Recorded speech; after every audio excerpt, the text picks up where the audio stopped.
বিএনপির 31 দফাটা পড়েছিলাম, তো সেখানে নবায়নযোগ্য জ্বালানি নিয়ে প্রসঙ্গ এসছে। তো বাংলাদেশে তো নবায়নযোগ্য জ্বালানি দাম কম হওয়ার কথা, কস্ট ইফেক্টিভ হওয়ার কথা, বিকজ আমাদের সেটা দরকার। কিন্তু আমরা দেখেছি সোলার প্যানেলের দাম বাংলাদেশের সবচেয়ে বেশি। সোলার প্যানেলের উপর সরকার একদিকে হাই ট্যাক্স ইম্পোজ করে রেখেছে, ভ্যাট ইম্পোজ করেছে, আবার বিজনেসটাও সিন্ডিকেটেড। শুধুমাত্র কিছু স্পেসিফিক পিপল ওরা বিজনেসটা করতে পারে, বাকিরা করতে পারে না।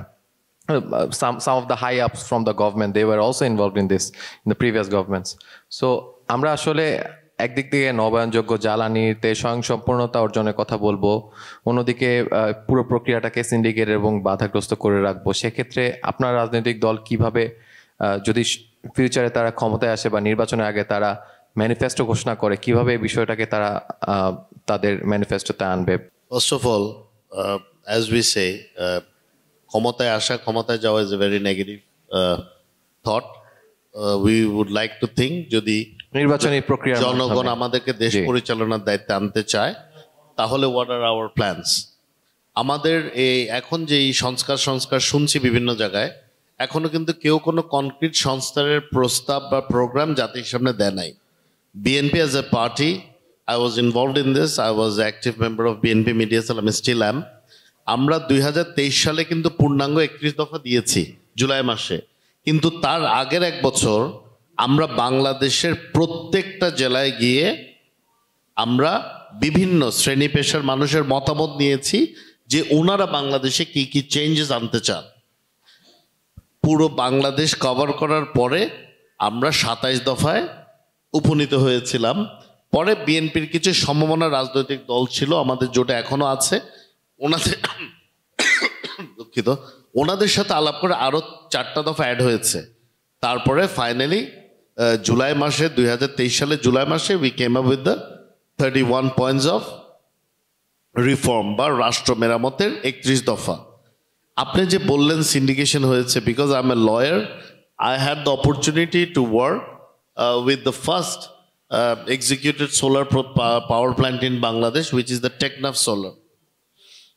আসলে সোলার প্রজেক্ট হওয়া উচিত 50 মেগাওয়াট বোধ হয়, তাই না? হ্যাঁ, 50 মেগাওয়াট বোধ হয় না, ওটা 30 মেগাওয়াট ছিল। আচ্ছা, ইভ্যাকুয়েশন ছিল, ইভ্যাক ছিল মনে হয় 25 মেগাওয়াট, তো 4-5 মেগাওয়াট ওয়েস্ট হয়। এনিওয়ে, তো I knew one of the owners, he just passed away very recently, he was a good friend of mine. তো আমরা যখন সোলার প্যানেলগুলো আনতে গেলাম, so I was there with him just as a friend, বুঝার জন্য ইন্ডাস্ট্রিটা কি।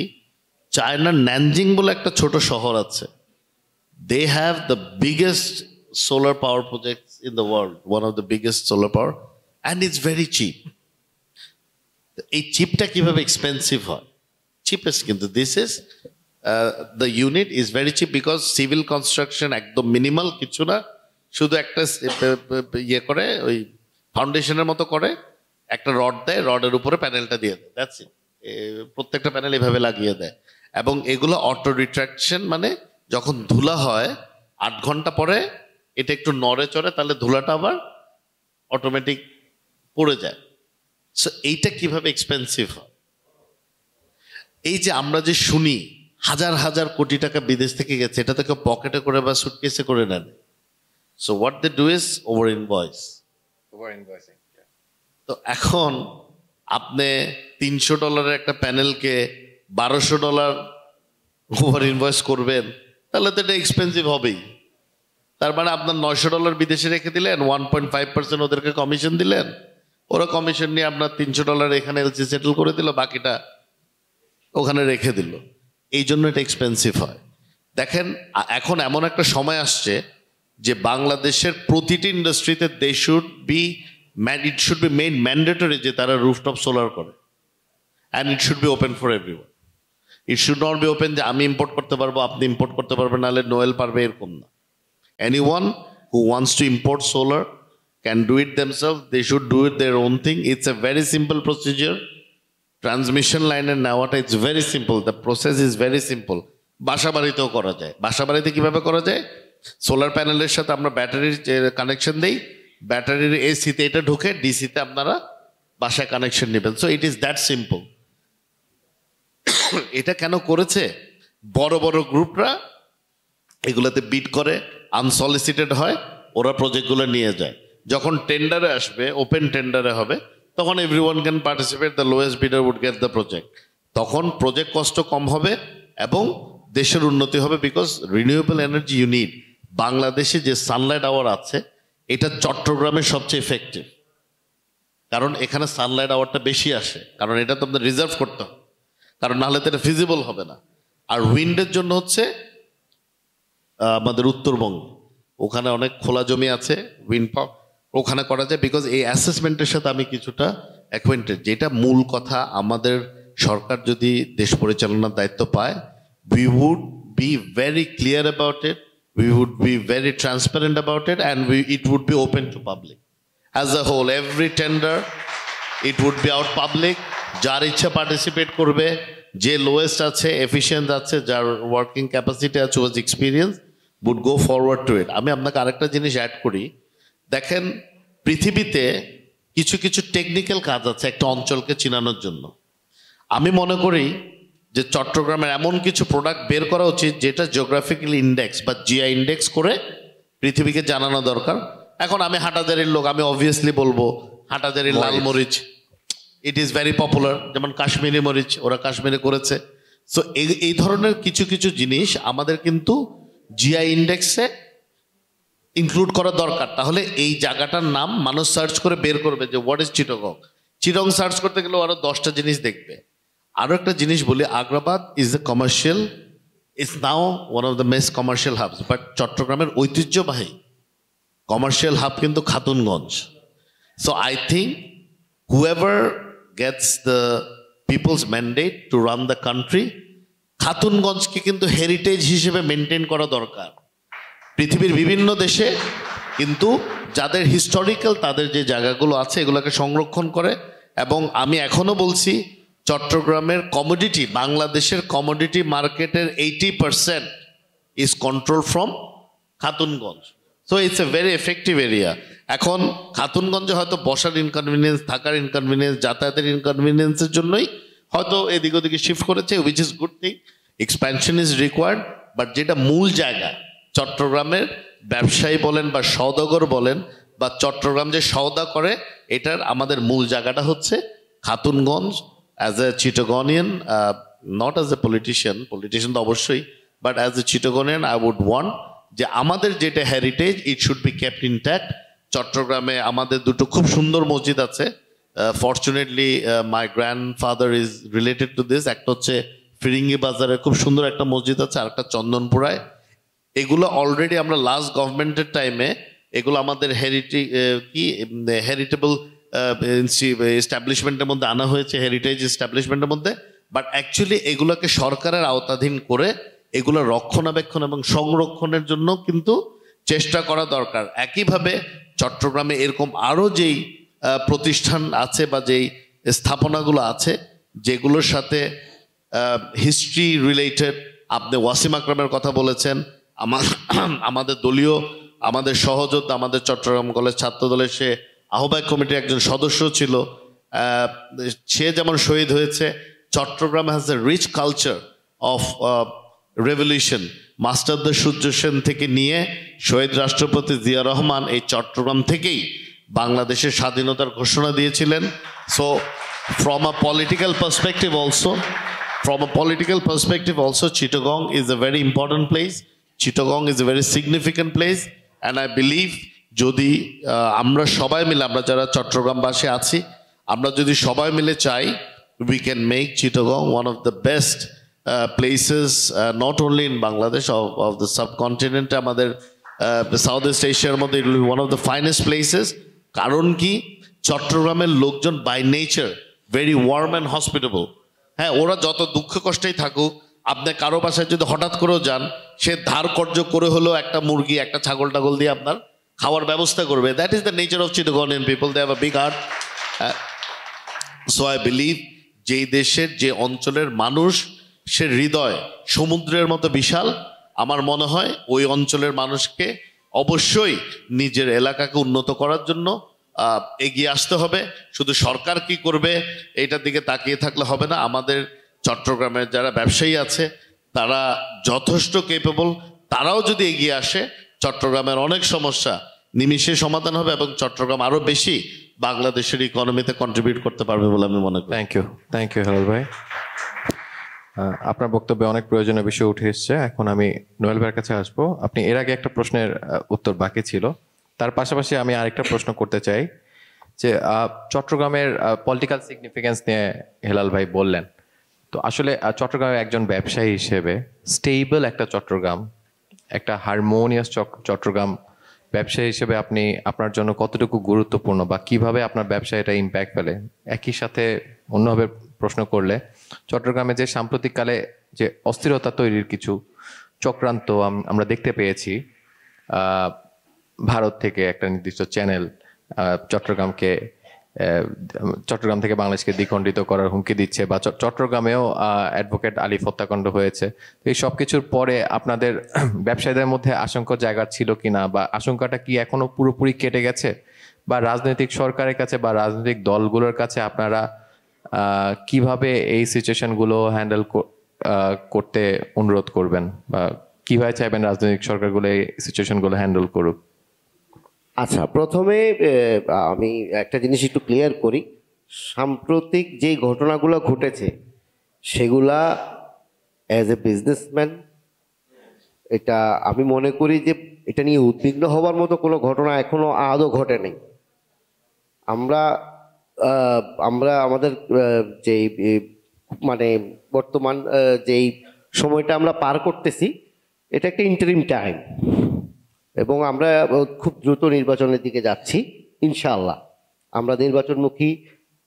তো একটা ইন্টারিম টাইমে অনেক কিছু হয় যেটাকে আসলে মেনে নিতে হবে। 5 তারিখের মতো একটা বিপ্লবের পর কিন্তু ওই যে আমার স্যার বলছে, বাঙালি খুব সহজে এটাকে অ্যাডপ্ট করে নিছে।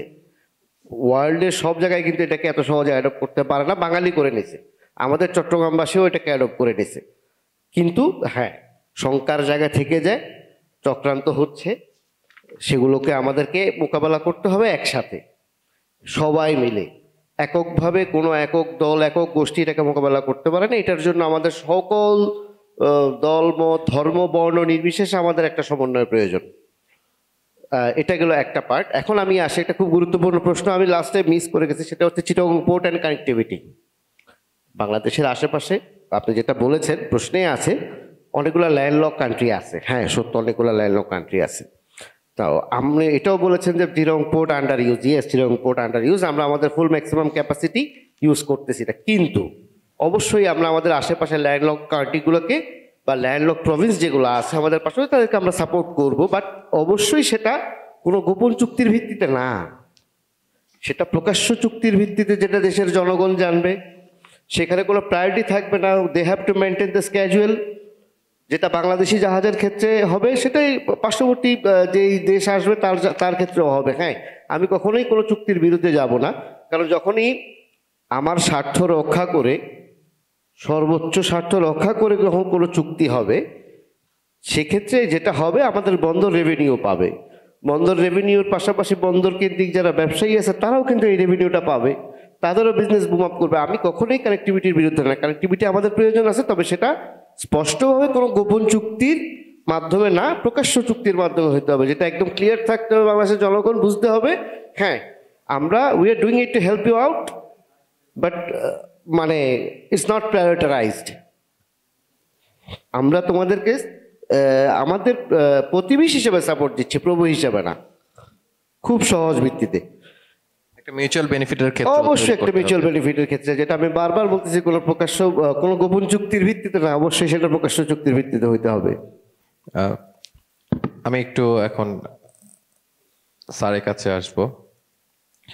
স্যার, জিওগ্রাফিক্যালি বাংলাদেশ আসলে যেই পজিশনে আছে, চট্টগ্রাম কিন্তু আসলে চট্টগ্রামে একটা হাব হিসেবে গড়ে তোলার পেছনে জিওগ্রাফিক্যাল পজিশনিংটাও আসলে ইম্পর্টেন্ট খুব।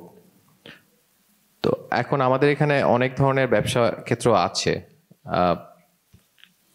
কিছু কিছু আমাদের যে আরএমজি ইন্ডাস্ট্রি, আমি যতদূর জানি আরএমজি ইন্ডাস্ট্রি যেমন আমাদের প্রচুর বৈদেশিক মুদ্রা আনে, তার পাশাপাশি একটা ইন্ডাস্ট্রি বা একটা সেক্টরে যদি আমরা বেশি ইম্পর্টেন্স দেই, বাকি সেক্টরগুলো দেখা যায় অবহেলিত থাকে, বা আমাদের রিস্ক ফ্যাক্টর কিন্তু অনেক বেশি বেড়ে যায়। এর পাশাপাশি এনভায়রনমেন্টাল কিন্তু একটা অ্যাডভার্স ইফেক্ট আছে আরএমজির প্রতি। একটা টি শার্ট বানাতে সম্ভবত 4000 লিটার মতো পানি প্রয়োজন হয়। তো আমাদের আমরা একটা রিভার অ্যাবান্ডেন্ট দেশ, কিন্তু তার পাশাপাশিও পানির তো পৃথিবীতে আসলে মিঠা পানির সংকটটা দিনে দিনে স্পষ্ট হচ্ছে। তো আমরা কিভাবে ইকোলজিক্যাল যেই ব্যালেন্সটা সেটা মাথায় রেখে চট্টগ্রামের শিল্পায়নকে আরো বেশি উৎসাহিত করতে পারি আসলে? এখানে বেশ কয়েকটা একটু আগে হেলাল ভাই যেটা বললেন যে বেশ কয়েকটা ডিফারেন্ট গ্রুপস অফ পিপলের কোঅর্ডিনেশন দরকার, রাজনীতিবিদদের দরকার, শিক্ষাবিদদের দরকার, ব্যবসায়ীদের দরকার। তো আমরা ইকোলজিক্যালি অ্যান্ড সাস্টেইনেবল বিজনেস যদি প্রমোট এবং নার্চার করতে চাই চট্টগ্রামে, শিক্ষাবিদরা কিভাবে ভূমিকা রাখবেন আসলে? ধন্যবাদ। এটা খুবই আমার নিজের লাইন অফ রিসার্চের একটা কোশ্চেন। ধন্যবাদ আমাকে করার জন্য। হ্যাঁ, আপনি শুধু বলছেন পানি, 4 লিটার পানি এক শার্টের পিছনে খরচ হয়, কিন্তু আসল কথাটা বলেননি। এনারা যে রঙের ইউজ করে এবং ওয়াশ করে, এবং এই এফ্লুয়েন্টটা আমাদের সরাসরি নদীতে গেছে পরে, এবং জলাশয়গুলা সবগুলা নষ্ট করে ফেলছে। এই জন্য একটা সুন্দর সিস্টেম আছে, এফ্লুয়েন্ট ট্রিটমেন্ট প্ল্যান্ট, ইটিপি, প্রত্যেকটা ইয়েতে বসানোর কথা। স্যার একটু ইন্টারাপ্ট করি, হালদা তো বাংলাদেশের একমাত্র মাছের প্রজনন কেন্দ্র। তো হালদার প্রতি বছর আমরা দেখছি ডলফিন মারা যাচ্ছে, মাছ মরে ভেসে উঠছে। ইটিপি তো প্রত্যেকটা মানে ইন্ডাস্ট্রিতে আছে, কিন্তু আমি শুনতে পেয়েছি তারা ব্যবহার করে না। কারণটা কি আসলে? একেবারে সত্যি কথাই শুনতে পেয়েছেন, মিথ্যা না। আমাদের ছাত্রদের আমাদের যেহেতু পাঠাই ওই রিসার্চের জন্য, ওরা দেখে ওরাই বলেছে, স্যার ওই আপনারা কেউ গেলে, ডিওইর মানুষ গেলে, ডিপার্টমেন্ট অফ এনভায়রনমেন্টের মানুষ গেলে ওই কিছুক্ষণ চালায়, তারপরে ওরা বন্ধ করে। It is a costly matter. এখানে আবার অনেক কেমিক্যাল দিয়ে তাকে ওই দূষিত পানিটাকে পরিষ্কার পানি হিসেবে বের করতে হবে। এটা তার এমনি এমনি বের হবে না, এটা তো একটা প্রক্রিয়ার মধ্যে দিয়ে বেরোতে হবে। তো এই জন্য এই সিদ্ধান্তটা ব্যবসায়ী। এখন ব্যবসায়ীকে দুইভাবে মোটিভেট করে আপনি করতে পারেন, আরেকটা হলো ল এনফোর্স করে করতে পারেন। দুইটা উপায়, দুটাই আছে সিস্টেম। এখন আমাদের চিটাগাংয়ের ব্যবসায়ীরা, ওনারা সিরিয়াসলি ব্যবসাটা বুঝেন। একেবারে সারা বাংলাদেশের মধ্যে যদি ব্যবসায়ী বলতে পার, এটা হলো চিটাগাংয়ের। একদম ক্লিয়ার, মুখে মুখে আপনার কোটি টাকার ব্যবসা হয়ে যায়। খাতুনগঞ্জে উনি যেটা বললেন, রিয়েল হাব অফ বিজনেস, ওখানে আপনার কিন্তু লাভটাও তারা সাথে সাথে হিসাব করে ফেলবে, একদম উইদিন মিনিট হিসাবটা। তো এইটাতে ওই ইটিপির কস্টটাও হিসাব করে ফেলে। ইটিপির কস্ট হলে কত টাকা আসবে প্রোডাক্টের দাম, আর ইটিপির কস্ট না হলে তার কত টাকা এক্সট্রা লাভ হবে। সিম্পলি ইকোনমিক্স এখানে, আর অন্য কিছু না। এটা হলো একটা গেল। আর আরেকটা আছে, আপনি যেই ইন্ডাস্ট্রিটাকে আপনি একটু সাইড লাইনে ফেলেছেন, চিটাগাংয়ের সবচেয়ে বড় ধরনের একটা ইন্ডাস্ট্রি যেটা আমাদের গাছ কাটার সাথে সম্পর্কিত, সেটা হলো ship breaking industry. Ship breaking ইন্ডাস্ট্রিতে শিপ ব্রেকিং এর আলাদা কোশ্চেন ছিল, কিন্তু আপনি ইউ ক্যান স্পিক আমি নাও। একসাথে উত্তরটা দিয়ে দিই। শিপ ব্রেকিং এর এরকম আছে। এখন মুশকিল হচ্ছে হলো, শিপ ব্রেকিং এ আমি নিজেও কাজ করেছি, ওনাদেরকে বলেছি সে ব্যবসায়ীদের, কারণ ওইখানে প্রচুর অ্যাসবেস্টাস অ্যান্ড সাম ক্ষতিকর কেমিক্যালস ওই সিতে, ওই চ্যানেলেই ফেলে দেয় ওরা। তা আমাদের কথা হলো যে we want to help you, আপনাদেরকে আমরা হেল্প করতে চাই, কিভাবে এটা না করেও আপনি সুন্দরভাবে শিপটাকে কাটতে পারেন, এবং এটাকে কিভাবে করে এই রিসার্চটা আমাদেরকে করতে দেন। সারা ওয়ার্ল্ডেই আপনার ইন্ডাস্ট্রি আর ইউনিভার্সিটির একটা লিঙ্ক আছে রিসার্চে। They invest money in research and they will give their output to the industry. এই সুন্দর মেকানিজমটা আমাদের দেশে এখনো গড়ে উঠতে পারবে, এবং আমাদের দেশের ব্যবসায়ীদেরকে আমার মনে হয় এই লাইনে এগুতে হবে। যদি আমরা চাই উনি ব্যবসা করুক, কিন্তু ব্যবসাটা পরিবেশ বান্ধব করুক, এইটাই আমাদের ইচ্ছা। এবং তাইলে ওনার জন্য হয়তো ল অ্যাবাইড বাই হয়ে যাবে, নাহলে কিন্তু লকে ওনারা পকেটে ঢুকিয়ে শেষ করে দেয়। এটাই হলো সমস্যা। Thank you sir. আমি একটু হেলাল ভাইয়ের সাথে কথা বলতে চাই বাংলাদেশের যে ব্লু ইকোনমি এটার সম্ভাবনা এবং বর্তমান বাস্তবতা নিয়ে। আমাদের 2011 সালে সমুদ্র সীমার বিরোধ নিষ্পত্তি হয়। এর মাধ্যমে কিন্তু আমরা 1,18,000 বর্গ কিলোমিটারের মতো একটা সমুদ্র সীমা আমরা অফিসিয়ালি পাই। হ্যাঁ, এর আগেও আমাদের হয়তো ছিল, কিন্তু মানে বিরোধটা নিষ্পত্তি হয়নি। সমস্যাটা হলো যে এত বিশাল সমুদ্র সীমা আমাদের থাকার পরেও, বা 2200 মিটারের মতো আমাদের সাগরের গভীরতায় ফিশিং এর সুযোগ থাকার পরেও আমরা মাত্র 80 মিটার পর্যন্ত শিপিং করি। আমরা 14,600 মানে 12.5%-এর মতো এরিয়াতে মাত্র মাছ ধরতে পারি আসলে। তো এটা কারণটা একটু দেখার চেষ্টা করেছিলাম, দেখলাম যে 250টা বা 230টার মতো আমাদের commercial sea going, deep sea going vessel আছে। এর পাশাপাশি প্রায় 8 থেকে 10,000 ভেসেল আছে যেগুলো আর্টিসানাল বলছে জাতিসংঘ বা ইউএন বলছে। আর্টিসানাল বলতে ট্র্যাডিশনাল যেগুলো, এগুলো আসলে 10-15 কিলোমিটার বেশি যেতে পারে না বা যায় না।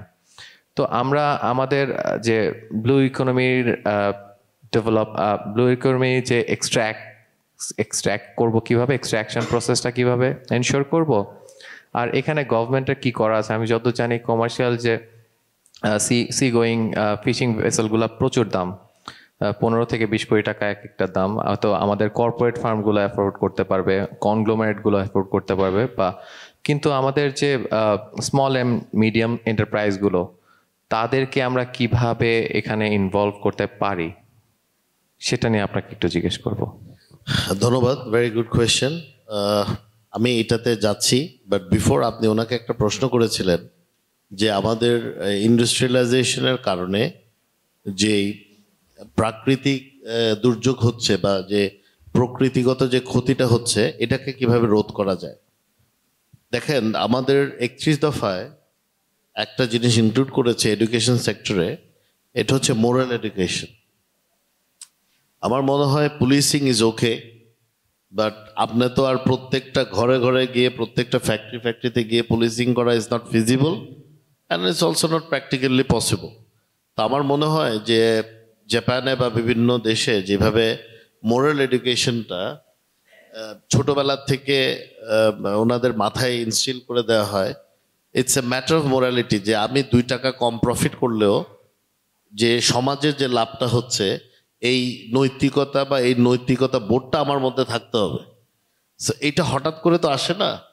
তো আমার মনে হয় যে এটা আসলে একটা প্রাতিষ্ঠানিকভাবেই ভালো মন্দ, নৈতিক অনৈতিক এই জিনিসটা বুঝাই দেওয়ার জন্য I think it is mandatory that we include this. এখন নৈতিকতা পড়লেই যে সবাই নীতিবান হয়ে যাবে তা না, বাট অ্যাটলিস্ট সে খারাপ কাজটা করার সময় তার ব্যাক অফ দ্য মাইন্ড থাকবে, সারা জীবন পড়লাম, মানুষের লাভ করা উচিত, কিন্তু এখানে আমি মানুষের ক্ষতি করছি।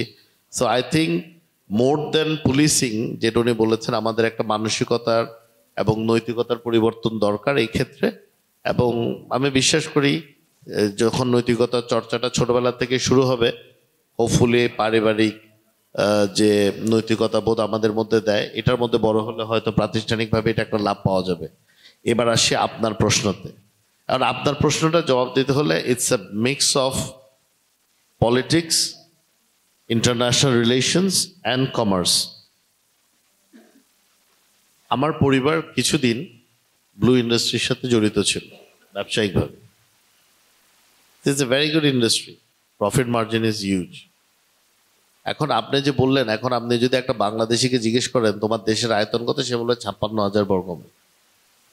উনি কিন্তু পুরো সমুদ্র সীমাটা বাদ দিয়ে বলে, কিন্তু আমার সীমানা তো পুরো সমুদ্র সহই।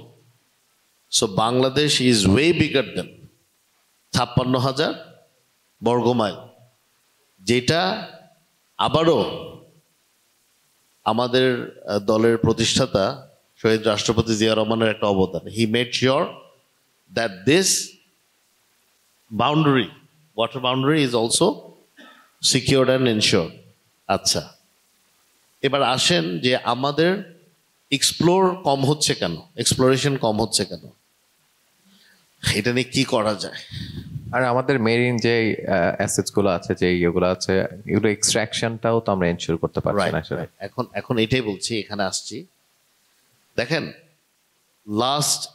বাংলাদেশ তো ইজ এ গ্রোয়িং কান্ট্রি। এটা খুব, এখন বাংলাদেশের বয়স হয়তো 54-ish, 53-54-ish। একটা নতুন দেশের জন্য যতটুকু এগিয়েছে এর চেয়ে অনেক বেশি এগোনোর কথা কিছু দিকে। কিন্তু দেখেন, মাঝখান দিয়ে বাংলাদেশে একটা ফেজ যায়। একটা গেল এরশাদের 10 বছর স্বৈর শাসনের, আর মাঝখান দিয়ে গেল 17 বছর। তো এই 17 বছরে হয়েছে কি, যখন আপনি জনগণকে বাদ দিয়ে সরকারে থাকতে চাইবেন, তাহলে আপনার এক্সটার্নাল একটা ফোর্সের সাহায্য নিতে হবে। তো এক্সটার্নাল ফোর্সের সাহায্যটা হচ্ছে আমাদের এক প্রতিবেশী দেশ থেকে বিগত সরকার নিয়েছিল। এখন যখন ওই ধরনের আপনি আনজিও একটা ফেভার নেন, তখন তো ওই দেশের কিছু অন্যায় আবদার আপনার রাখতে হবে। এই অন্যায় আবদার রাখতে গিয়ে দেখা গেছে, এটা নিয়ে কিন্তু অনেকগুলো সেমিনার সিম্পোজিয়াম হয়েছে, যে বাংলাদেশি সমুদ্র সীমার মধ্যে 80% ইন্ডিয়ান, একদম আমি বলছি এটা ক্লিয়ারলি, স্ট্যাটিস্টিক্স আছে, ইন্ডিয়ান ফিশিং ট্রলার ফিশারম্যানরা আসে এবং এবং ফিশিং করে চলে যাচ্ছে। তো that is encroachment of your border. একটা গরুর জন্য গুলি করে মানুষ মেরে ফেলছে বাংলাদেশের বর্ডারে। আর আপনি একটা 200 টনের ফিশিং ট্রলার যদি হয়, আপনি মিনিমাম 1,15,00,000 থেকে 1,20,00,000 টাকার মাছ নিয়ে যাচ্ছেন এক ট্রলারে। প্রত্যেকটা শিপমেন্টে। হ্যাঁ, প্রত্যেকটা শিপমেন্টে। বিকজ আমি বললাম তো, I was involved in this industry. এখন আপনি আসেন, একটা জাহাজ যদি আপনি এই ফুল ট্রলিং যেগুলো করে, এগুলো যদি আপনি বিদেশ থেকে আনেন, আবার 15 থেকে 18 কোটি টাকা পড়বে। যদি ভালোগুলো আনেন, তাহলে এটার উপায় কি? আপনার তো শুধু বিগ কনগ্লোমারেটস আর বড় বড় কর্পোরেট গ্রুপের দিকে তাকালে ইন্ডাস্ট্রির ডেভেলপমেন্ট হবে না।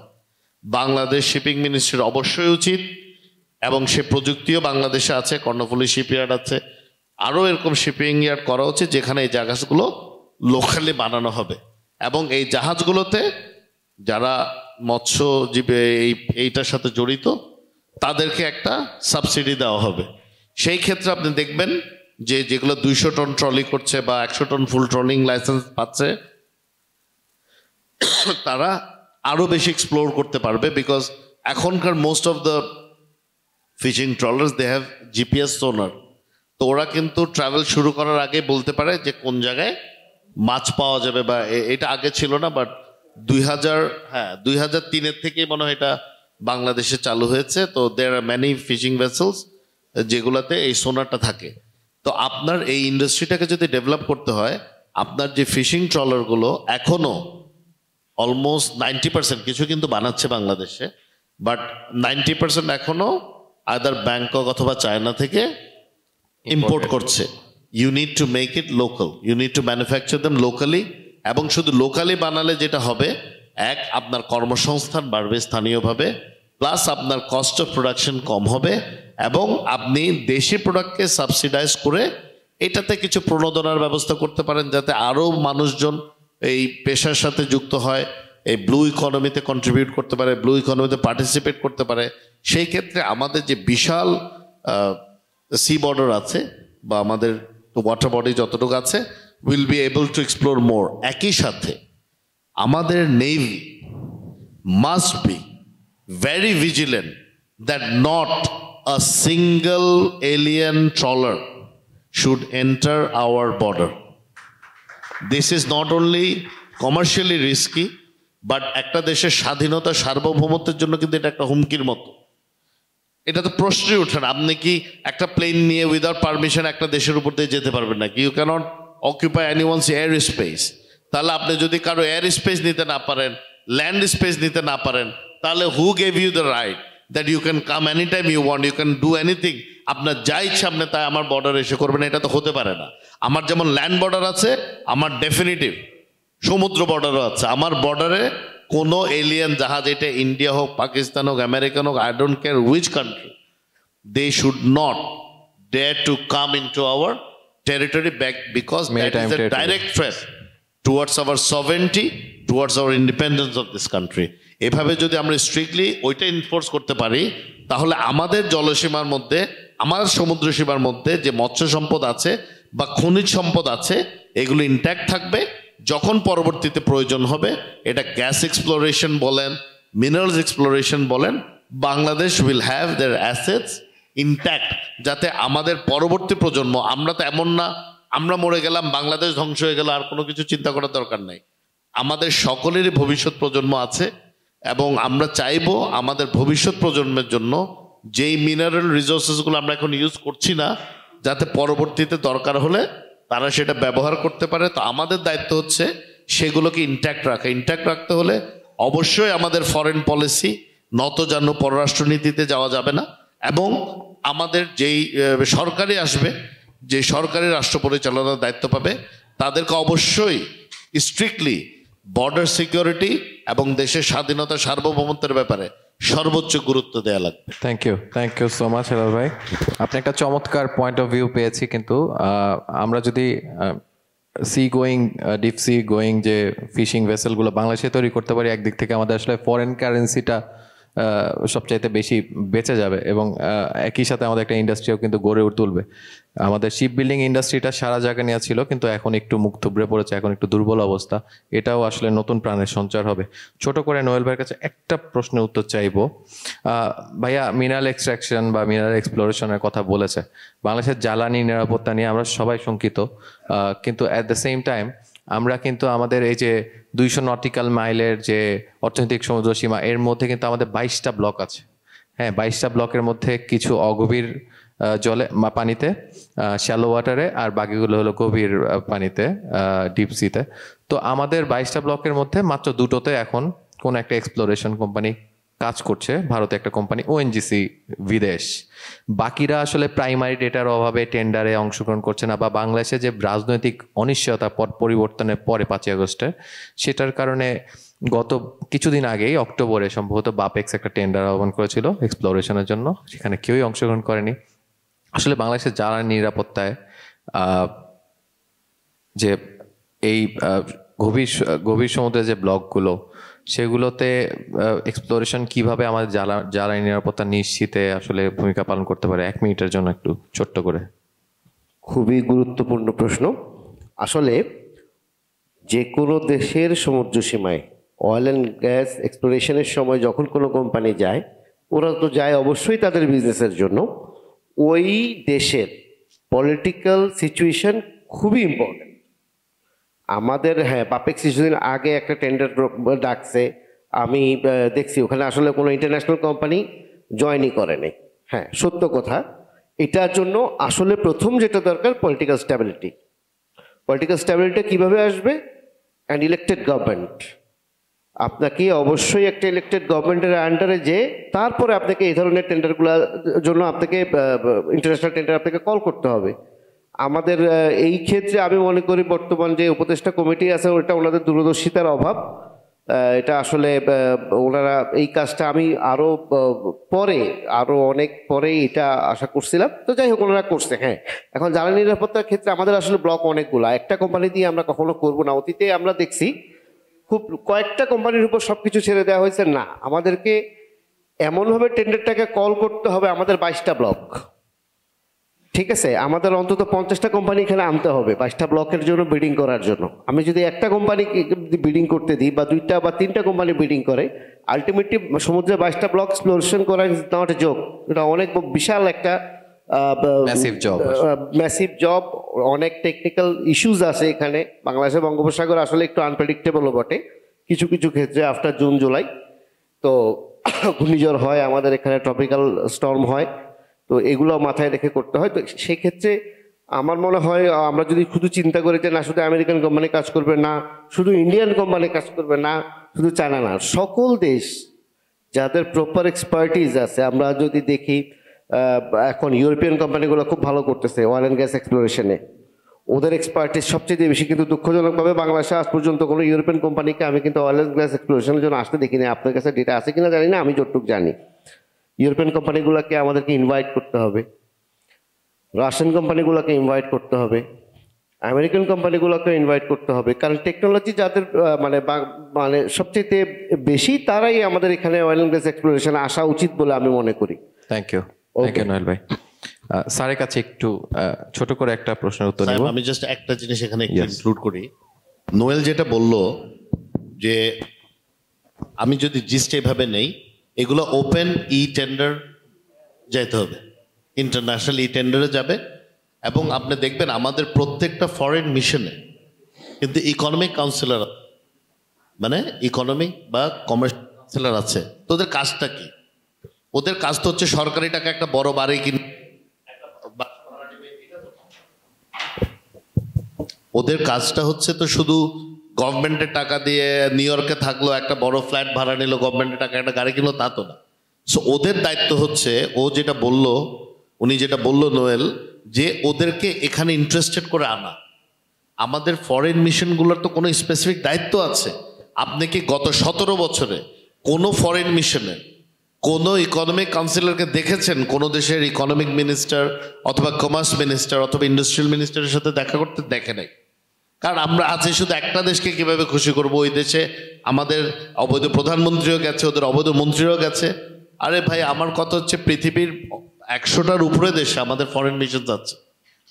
শুধু আমেরিকা রাশিয়া হবে কেন, ইউক্রেন হতে পারে, হুইচ এভার কান্ট্রি, যেই দেশেই আমাদের ফরেন মিশন আছে, ওই দেশের ইকোনমিক কাউন্সিলরের দায়িত্বই হচ্ছে বাংলাদেশের ইকোনমি যেন অগ্রগতি হয়, সামনের দিকে যেতে পারে, সেই ব্যবস্থা নেওয়া, ওই যোগাযোগটা করা। এখন যদি ইন্টারন্যাশনাল ই টেন্ডার দেয় তাহলে, এবং আমাদের ইকোনমিক কাউন্সিলরও যদি ওদেরকে এটা জানায় যে বাংলাদেশের এতগুলো পয়েন্টে এখন এক্সপ্লোরেশন হবে, are you interested, a lot of company will be interested, because ওরা যখন এখানে এক্সপ্লোরেশনের জন্য আসে, এখানে ওরা লোকালি ম্যানুয়াল লেবার রিক্রুট করে, and that is the cheapest in the world. আরেকটা বিষয়, আমরা বাপেক্সের কাজ হলো পেট্রোলিয়াম এক্সপ্লোরেশন করা, কিন্তু আমরা বিপিসিকে এত ওভার ইউজ করছি, বাংলাদেশ পেট্রোলিয়াম কর্পোরেশনকে, শুধু আমদানি করার জন্য। ভাইয়া যেটা বললো যে হাই সালফার, যে আমরা ডিজেল অ্যান্ড আদার এনার্জিস, বাপেক্সকে আমরা কাজে লাগাচ্ছি না, তেমন বাজেটও দিচ্ছি না। পিপিসি প্রায় 40,000 কোটি টাকার মতো সম্ভবত বিগত সময়ে প্রফিট করেছিল, যেটা কোভিডের পরে জ্বালানির দাম বাড়ার পরে আসলে এই প্রফিটটা অন্য মঞ্চে নিয়ে গেছে। এমনকি এই টাকাটা বিভিন্ন প্রবলেম ব্যাংকে রাখা হয়েছে, আমরা জেনেছি। তো আসলে দেশের জনগণের টাকাটা এভাবে আসলে এমব্যাজল করা হয়েছে। এর পাশাপাশি আমরা বাপেক্সকে কেন ব্যবহার করতে পারছি না? আপনার টেন্ডারের কথা বলেছেন, হ্যাঁ, কিন্তু প্রাইমারি ডেটার জন্য তো আসলে টেন্ডারে অংশগ্রহণ করার জন্য কোম্পানিগুলোর প্রাইমারি ডেটা লাগবে, যে এক্সপ্লোরেশনের সিজমিক ডেটাটা। তো এইটা আমরা বাপেক্সের মাধ্যমে কেন করতে আমরা পারছি? বাপেক্সকে এই জন্য দূরে রেখেছি because we have a target, যে আমরা আপনাকে দিব না হলে ওকে দিব। বাপেক্স তো এটাতে স্টার্টিং পয়েন্টই তো বাপেক্স। এই জিনিসটা এক্সপ্লোরেশন করার জন্য স্টার্টিং পয়েন্টটা হচ্ছে বাপেক্স। তারা এটা অর্গানাইজ করবে এবং তাদের সাথে স্মুথ অপারেশনের জন্য হেল্প করবে আমাদের এই যে এমবেসিগুলো আছে বা হাই কমিশনগুলো আছে, ওটার ইকোনমিক কাউন্সিলর বলেন বা অ্যাম্বাসাডার বলেন, যেই আছে ওখানে, তারা তাদেরকে হেল্প করবে। যে তারা যখন এই আইডিয়াটা ফ্লোট করবে এক্সপ্লোরেশনের জন্য, ওরা চিন্তা করবে পার্টনার দরকার, তখন they can come joint venture, they can come alone, they can bid tender anyway. But আমার কথা হচ্ছে যতক্ষণ না পর্যন্ত you come with clean hands, আপনি যতক্ষণ না পর্যন্ত দেশের কল্যাণে আপনি কনসেন্ট্রেট না করবেন, এইসব বুদ্ধি আপনার মাথায় আসবে না। আপনার খালি চিন্তা হবে অমুক কোম্পানিকে দিয়ে দেই, তখন আপনি একটা ডিল নেগোশিয়েট করে নেবেন, আপনি ওখান থেকে টাকাটা নিয়ে নেবেন, এরপরে দেশে যা হলো হলো। এভাবে করে আসলে বাংলাদেশ আর চলবে না। বাংলাদেশ উইল বি স্ট্রিমলাইন, এবং বাংলাদেশের প্রতিটি কার্যক্রম একদম, যদি বাংলাদেশ জাতীয়তাবাদী দল দেশ পরিচালনার দায়িত্ব পায়, এই ধরনের প্রতিটি কার্যক্রম, প্রতিটি ডকুমেন্ট, প্রতিটি কন্ট্রাক্ট জনসমক্ষে পেশ করা হবে, যেন জনগণও এ ব্যাপারে জানে যে তার দেশের টাকা, তার ট্যাক্সের টাকা এবং এই বাংলাদেশিদের টাকা কিভাবে ব্যয় হচ্ছে, কেন ব্যয় হচ্ছে, এবং এর থেকে দেশ কি বেনিফিটেড হবে, কোনো ব্যক্তি না। Thank you so much Helal ভাই। স্যারের কাছে একটু যাইব। স্যারের কাছে আমার প্রশ্ন হলো যে চট্টগ্রাম যে আসলে আবহমান কাল থেকে কিন্তু একটা ধর্মীয় একটা সহাবস্থান চট্টগ্রামে চলে আসছে। চট্টগ্রামে if I am not wrong, চট্টগ্রামে সবচেয়ে বেশি বাংলাদেশের রিলিজিয়াস মাইনরিটি আছে। হিন্দু, বৌদ্ধ এবং বৌদ্ধ ধর্মের অনেক প্রাচীন নিদর্শন চট্টগ্রামে আছে। হিন্দু ধর্মের বড় বড় তীর্থ আছে, সীতাকুণ্ড থেকে শুরু করে অন্যান্য তীর্থ স্থান আছে চট্টগ্রামে। একই সাথে চট্টগ্রামকে মনে হয় বারোয়াইলিয়া দেশ বলা হয় সম্ভবত। তো প্রত্যেকটা ধর্ম, প্রত্যেকটা কাস্ট অ্যান্ড ক্রির জন্য চট্টগ্রাম একটা ইম্পর্ট্যান্ট আসলে পীঠস্থান। তো চট্টগ্রামের রিলিজিয়াস হারমোনিটা নার্চার করতে এবং মেইনটেইন করতে একাডেমিকরা আসলে কি ভূমিকা রাখতে পারেন? এটা খুবই প্রাসঙ্গিক এখন এই কোশ্চেনটা, স্পেশালি গত কয়েকদিন আগে একটা ঘটনায় যখন আমরা সবাই সিরিয়াসলি মর্মাহত, তখন এই প্রশ্নটা খুবই প্রাসঙ্গিক। চিটাগং সত্যি একটা বিভিন্ন ধর্মের মানুষের একটা মিলন মেলা বলা যায়। এটা ঐতিহ্যগতভাবেই চিটাগংয়ের মানুষ খুবই ধর্মপরায়ণ। সে মুসলমান বলেন, হিন্দু বলেন, বৌদ্ধ বলেন। আমাদের এখানে বেসিক্যালি এই 3 ধর্মের মানুষের সংখ্যাই বেশি। খ্রিস্টানও আছে, পাথরঘাটায় গেলে আপনি দেখতে পাবেন। এনারা সবাই কিন্তু নিজ নিজ ধর্মের ব্যাপারে সিরিয়াসলি বলিয়ান এবং ওনারা সংঘবদ্ধ এবং খুবই ধর্মপ্রাণ, কিন্তু তারা ধর্মান্ধ না, মাইন্ডেড। এটা একটা ভেরি ইম্পর্টেন্ট থিং। চিটাগংয়ের মানুষ কেউ বলতে পারবে না শুধু ধর্মীয় কারণে আরেকজনের প্রতি শত্রুতামূলক ব্যবস্থা করেছে, না।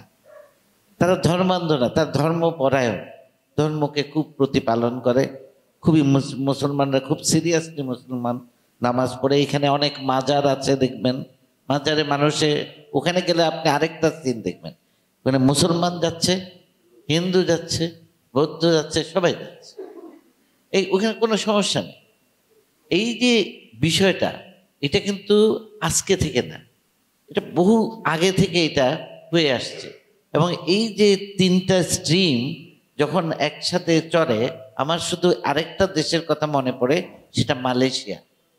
এরকম 3টা স্ট্রিম একসাথে চলছে, কোনো বিরোধ নাই, তারা প্রত্যেকের দেশের ডেভেলপমেন্টে কাজ করে যাচ্ছে।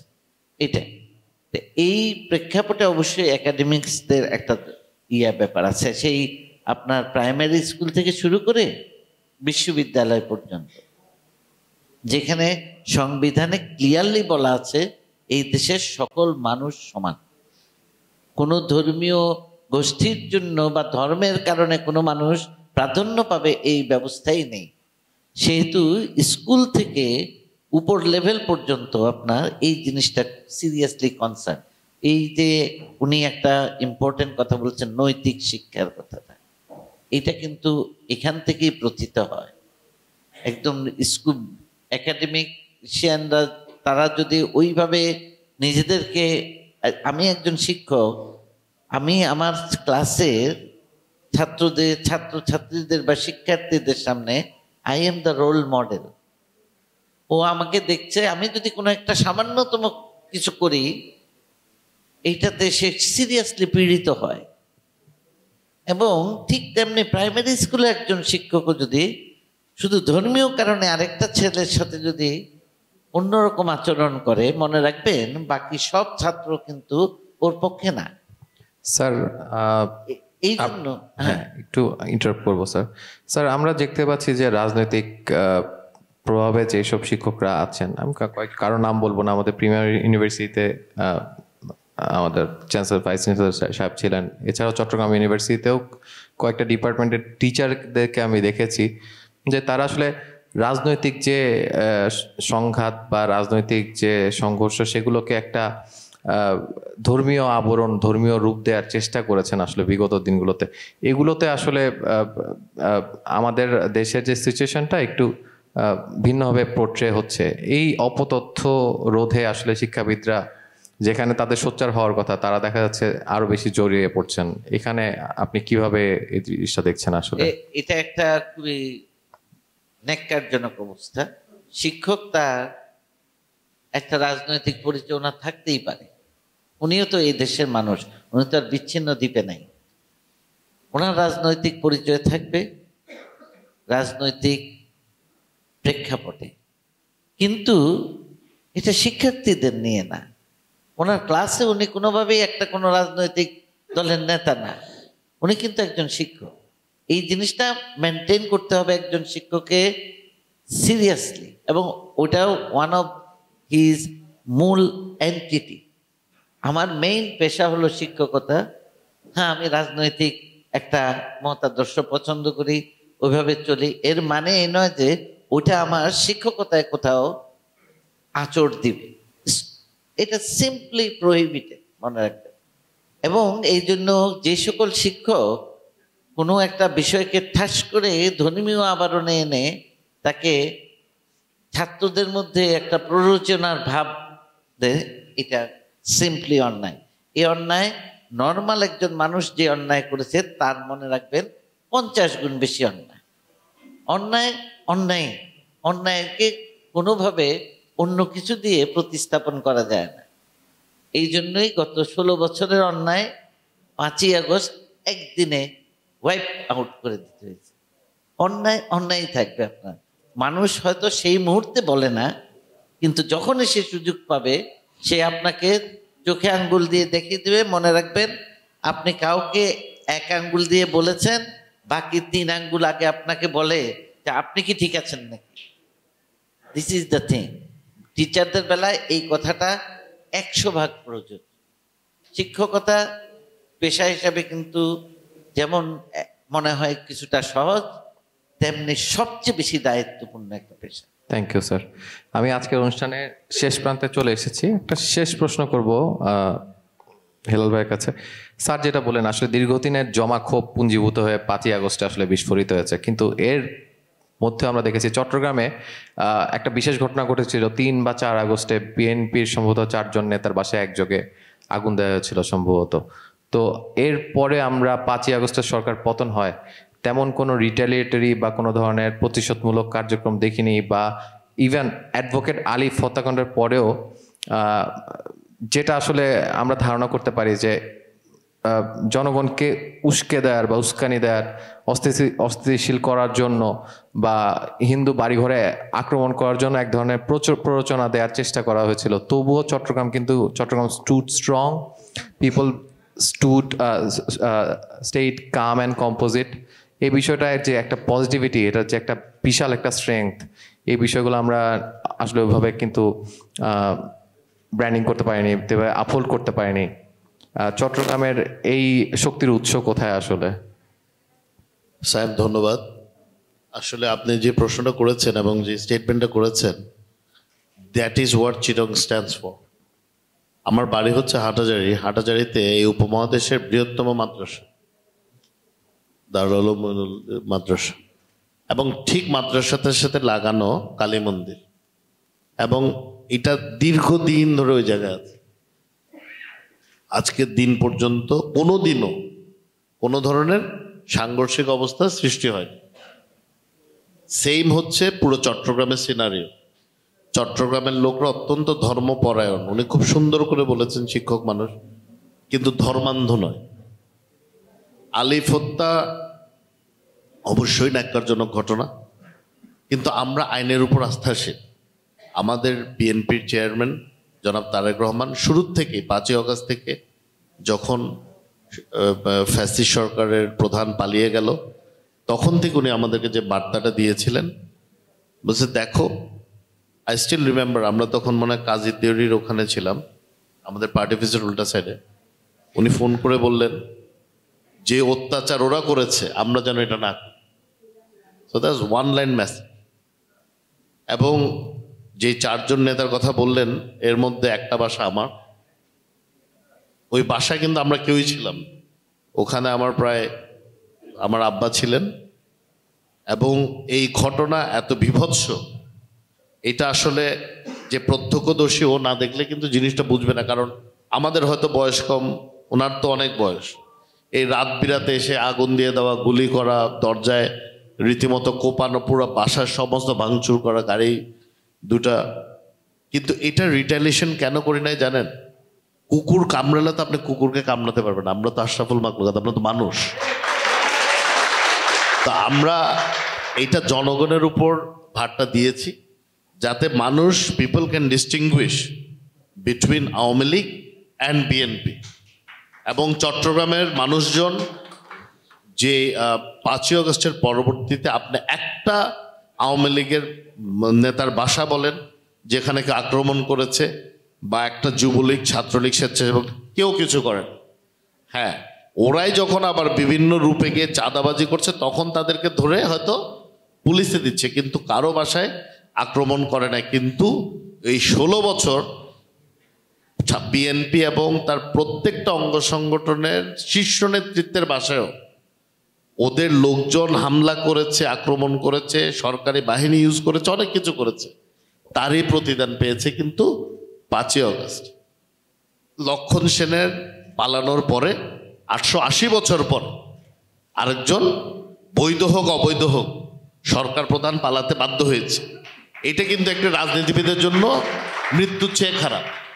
মরে গেলে শহীদ হয়ে গেলাম বা মৃত্যুবরণ করলাম, এটা একদিকে ঠিক আছে।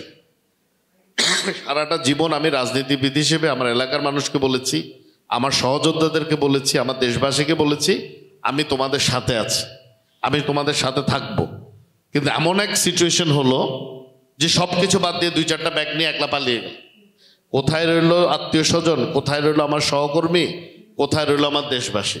তো একটা রাজনৈতিক দলের মৃত্যু শুধু আপনি 5ই আগস্টের ঘটনা, কিন্তু আপনি একটা ব্যক্তি পালিয়ে গেছে, এটা ইম্পর্টেন্ট না। এটা সিগনিফিকেন্স হচ্ছে 5ই আগস্ট আমি বাংলাদেশে একটি রাজনৈতিক দলের মৃত্যু নিজের চোখে দেখেছি। এবং এইটার থেকে বেরিয়ে আসতে তারা কি বলে, দেয়ালে দেয়ালে রাত্রে বিরাতে জয় বাংলা লিখছে। দেয়ালে লিখে কাজ হবে না। যে অত্যাচার নির্যাতন তারা করেছে পুরো বাংলাদেশে, এটার প্রায়শ্চিত্ত করতে তাদের দীর্ঘদিন সময় লাগবে, মানুষের সামনে আসতে পারবে না। এক সেকেন্ড, যেটা বলেছেন প্রতিহিংসা থেকে অবশ্যই আমাদের বেরিয়ে আসতে হবে। এবং স্যার যেটা কিছুক্ষণ আগে বললেন যে বাংলাদেশের সংবিধান প্রতিটি নাগরিককে সমান অধিকার দিয়েছে। দেখেন, বাংলাদেশি ভাষাভাষী কিন্তু বাংলাদেশের সীমানার বাইরেও লোক আছে, আসামে আছে, পশ্চিমবঙ্গে আছে। আমাদের দলের প্রতিষ্ঠাতা স্বাধীনতার ঘোষক শহীদ রাষ্ট্রপতি জিয়া রহমান কতটুক দূরদর্শী নেতা ছিলেন। উনি বাংলাদেশের সীমানায় যতজন বসবাস করছেন সবাইকে বাংলাদেশি বলে সবাইকে একটা ছাতার নিচে নিয়ে আসছেন, যেখানে ধর্ম, বর্ণ, গোত্র কোনো কিছুরই বিভেদ রাখেন নাই। এবং আমাদের দলে গঠনতন্ত্রে বলেন, সংবিধানে বলেন, বা আমাদের দলের রাজনৈতিক চর্চায় সংখ্যালঘু সম্প্রদায় বলে কোনো শব্দ নেই। আমাদের দলের সংবিধানে, আমাদের দলের গঠনতন্ত্রে আমরা সকলেই বাংলাদেশি, আমাদের সমান অধিকার। এই জিনিসটাই আমরা দেখেছেন দুর্গাপূজার সময় একটা আন্তর্জাতিক ষড়যন্ত্র হচ্ছিল যে এখানে একটা অস্থিতিশীল পরিস্থিতি সৃষ্টি করবে, কিন্তু আমাদের নেতা জনাব তারেক রহমানের নির্দেশে প্রতিটি ছেলে মেয়ে, স্পেশালি ছাত্রদল, যুবদল, স্বেচ্ছাসেবক দলের প্রতিটি নেতাকর্মী সারা রাত জেগে প্রতিটি মণ্ডপ পাহারা দিয়েছে, যাতে আমাদের ভিন্ন ধর্মাবলম্বী ভাইদের কোনো ধরনের অসঙ্গতি না হয়। এবার আসেন, আপনি কিছু শিক্ষকের কথা বলেছেন, আমি তাদেরকে শিক্ষক বলতে নারাজ।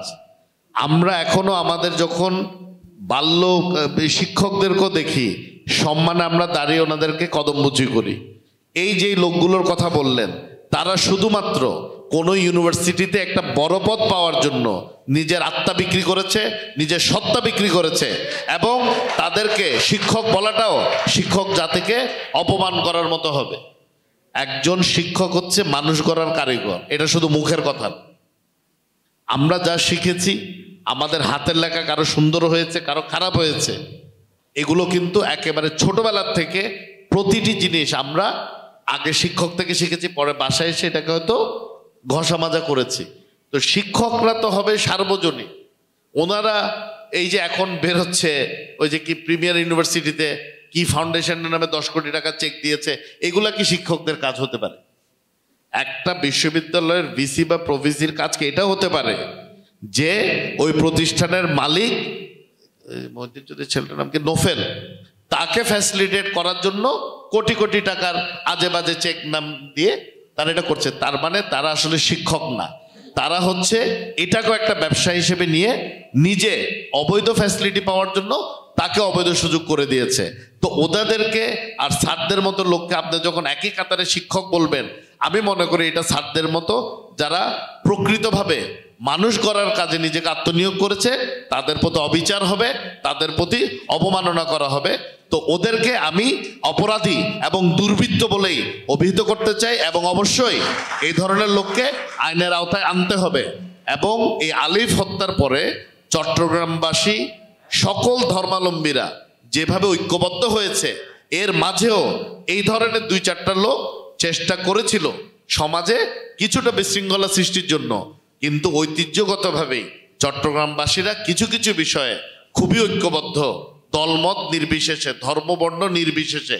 সেটার প্রতিফলনই ঘটেছে এই ওই আলিফ হত্যা কাণ্ডের পরে। এবং ওই কি জানি একটা লোক অ্যারেস্ট হলো, ওই যে একটা ভদ্রলোক অ্যারেস্ট হলো, হ্যাঁ চিন্ময়, ওনার অ্যারেস্টের পরবর্তী পরিস্থিতিও কিন্তু সবাই মিলে এটাকে শান্ত পরিস্থিতি রাখার জন্যই এই জিনিসটা আমরা চেষ্টা করেছি। শুনেন, আমি একটা কথা বলি, চিটাগং চট্টগ্রামবাসী কিছু কিছু জায়গায় খুবই ঐক্যবদ্ধ। আমাদের এখন উচিত নতুন প্রজন্মকে সামনে রেখে আমাদের যে মুরব্বী আছে, যে মানে পূর্ববর্তী প্রজন্ম আছে, তাদের ছায়া থেকে আবারও ওইভাবে কাজ করা, যাতে আমরা we can make Chittagong great again. ইনশাল্লাহ it will happen. Thank you so much. অনুষ্ঠানে এই পর্যায়ে আমরা শেষ করব।